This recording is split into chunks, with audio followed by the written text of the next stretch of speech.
بسم اللہ الرحمن الرحیم۔ السلام علیکم۔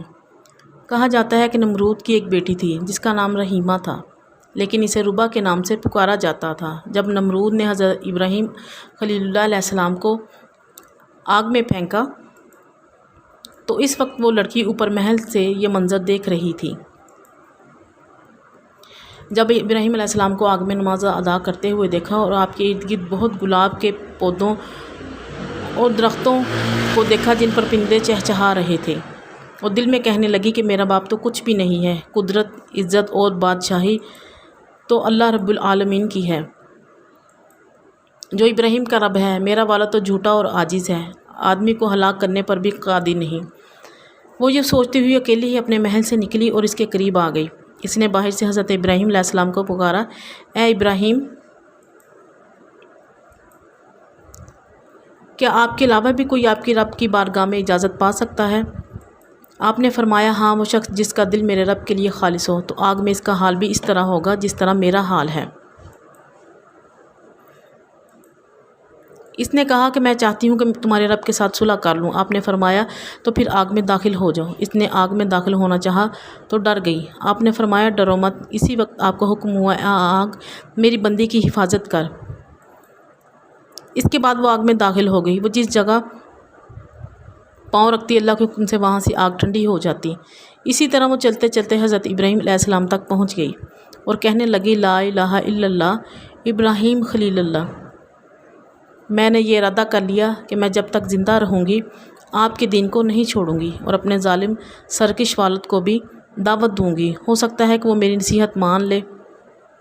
یہ کہہ کر وہ واپس آئی اور اپنے والد کے پاس چلی گئی، جو اس وقت تخت پر بیٹھا ہوا تھا، اور اس کے لشکری اس کے ارد گرد جمع تھے، کچھ کھڑے تھے اور کچھ بیٹھے تھے۔ وہ جا کر کھڑی ہو گئی اور کہنے لگی، اے میرے باپ، تو کب تک جھوٹے دعوے کرتا رہے گا؟ کیونکہ خدائی اور قدرت اور طاقت تو اس خدا کے لیے ہے جس نے ابراہیم علیہ السلام کے لیے آگ میں گلاب کے پھول، سبزہ باغات اور بہتا دریا پیدا کر دیا ہے۔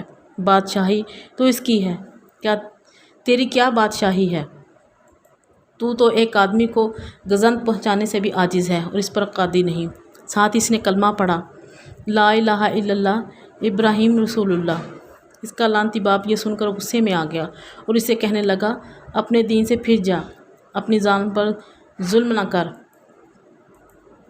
ورنہ میں تجھے ایسی سزا دوں گا کہ دنیا والے اس سے عبرت حاصل کریں گے۔ اس نے کہا، میں دین حق کو ہرگز نہیں چھوڑوں گی اور نہ ہی اپنے رب کی نافرمانی کروں گی، تو جو چاہے کر لے۔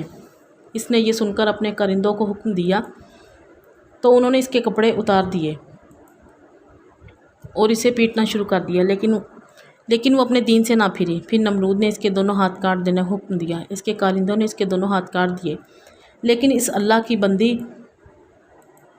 نے اف تک بھی نہ کی۔ پھر نمرود نے اسے مختلف سزائیں دیں، لیکن وہ اپنی دین پر ڈٹی رہی، حتیٰ کہ اللہ تعالیٰ نے ایک فرشتے کو وحی فرمائی کہ وہ جنت میں جائے اور اس کے لیے وہاں سے ایک اعلیٰ پوشاک لے کر اس کے پاس جائے۔ پھر وہ فرشتہ پوشاک لے کر اس کے پاس گیا اور وہ پوشاک اس کو دیا اور ساتھ ہی اپنے نورانی پر اس کے بدن پر ملے تو اس کے تمام زخم اللہ کے حکم سے درست ہو گئے۔ اس نے وہ پوشاک پہن لی اور پھر ایک تیز ہوا آئی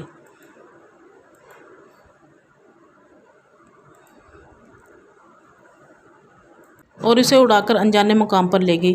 اس کے بارے میں اللہ تعالیٰ بہتر جانتا ہے۔ اگر آپ کو میری آج کی ویڈیو پسند آئی ہے تو اسے لائک کریں، شیئر کریں اور سبسکرائب کریں۔